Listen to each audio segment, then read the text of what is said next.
Bonjour chers internautes, ravi encore une fois de vous retrouver dans cette courte vidéo donc à travers laquelle je vais apporter des clarifications sur un des nombreux versets que Oustad Diané utilise pour rejeter la divinité de Jésus-Christ. Il y a ce que vous dites et puis il y a ce que la Bible dit.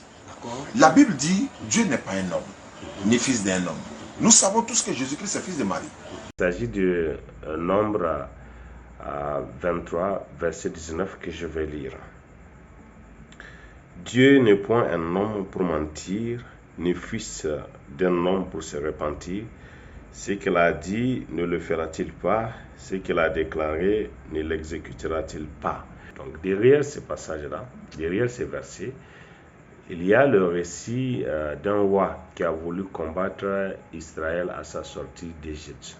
Pour mettre la chance pour un succès éclatant de son côté, il a fait appel au service d'un voyant qu'il a appelé pour venir maudire Israël. Donc pour couper court,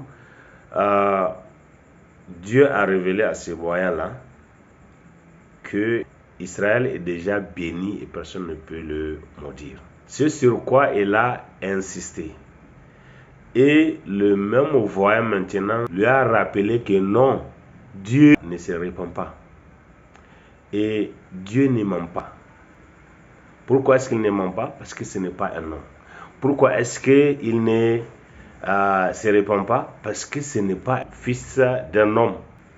Donc, voilà ici l'explication derrière ces passages bibliques-là.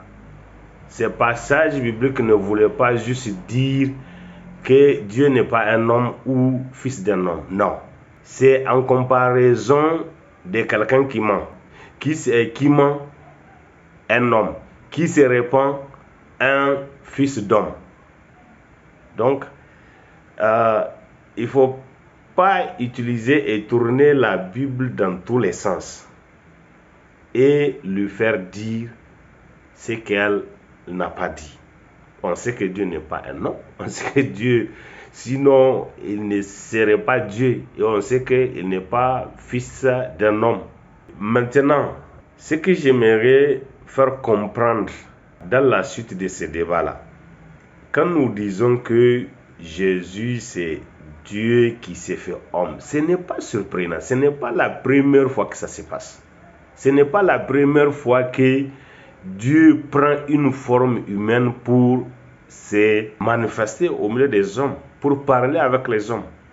Ça s'est passé maintes fois dans la Bible.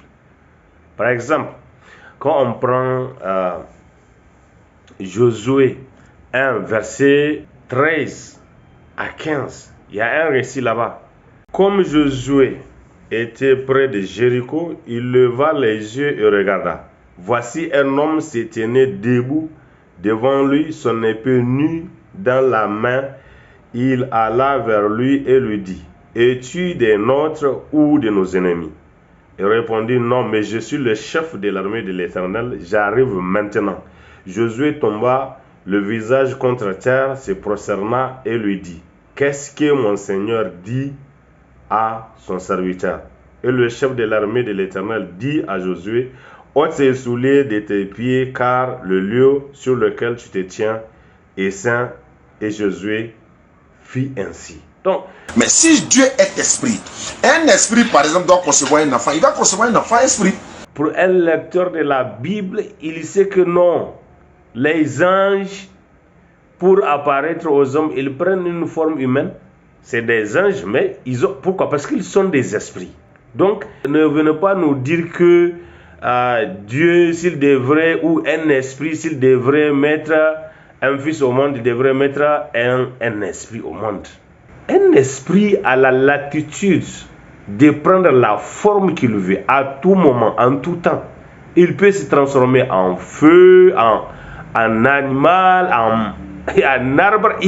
Il peut prendre la forme qui lui plaît de prendre. Dans ce débat-là, je vous ai déjà dit que en restant musulman, vous ne pouvez pas comprendre la Bible. Vous lisez les Écritures, elles sont là, mais vous ne pouvez pas comprendre. La lettre là, tu vas lire. Hein? Tu vas croire que tu comprends, mais tu ne comprends rien. Jésus n'est pas le premier à venir prendre une forme humaine. Ok? D'autres entités angéliques, même Dieu lui-même, les anges eux-mêmes, ils ont dû prendre des formes. Abraham, quand vous regardez chapitre 18 de Genèse, lui, quand il regarde, ce n'est pas un homme, il voit 3 hommes. Et c'était qui? La Bible dit que c'était Dieu qui était là. Et c'est là où ils ont discuté de Sarah va accoucher et l'autre chose, il va détruire Sodome et Gomorrhe. C'était à cette occasion-là. C'était Dieu qui a pris une forme humaine qui s'est présentée comme 3 personnes. Et vous savez quoi? Ces 3 personnes-là ont même mangé. Donc, s'il vous plaît, quand on parle de Dieu, vous ne connaissez pas Dieu, vous ne pouvez pas parler de Dieu, vous ne savez pas qui il est. Si on vous demandait qui est Dieu, vous ne pouvez pas définir qui est Dieu. Donc, vous ne pouvez pas être capable de dire ce que Dieu peut faire et ne pas faire. C'est des choses qui vous dépassent. Donc, les ostas font ce débat juste pour manipuler les gens. Pas parce qu'ils veulent que les gens découvrent la vérité. La vérité, c'est Jésus. C'est vrai, j'ai souvent entendu Ostas dire Jésus, c'est entre autres la vérité de son époque. Non, c'est pas comme ça. Personne parmi les prophètes n'a pu dire je suis la vérité. Jamais. Jésus, lui, il a dit clairement, mot à mot, je suis le chemin, je suis la vérité, je suis la vie. Et je pense que jusque-là, en islam, les gens, chaque fois qu'ils prient, ils sont en train de dire, conduis-nous sur le droit chemin. Le droit chemin, c'est qui? Le droit chemin, c'est Jésus. Il n'y a pas un autre. Donc le Coran, normalement, pour moi, il y a 4 évangiles. Matthieu, Marc, Luc et Jean. Mais normalement, le Coran est censé être le 5e évangile qui devrait conduire les gens vers Jésus-Christ, pas vers quelqu'un d'autre. Donc, il faut que les gens comprennent ça. Si quelqu'un, pendant toute sa vie, a dit « Guide-moi sur le droit chemin », Dieu vous dit c'est que Jésus est le chemin. Vous vous dites « Non, on veut que tu nous places sur le droit chemin ». Le droit chemin, c'est Jésus.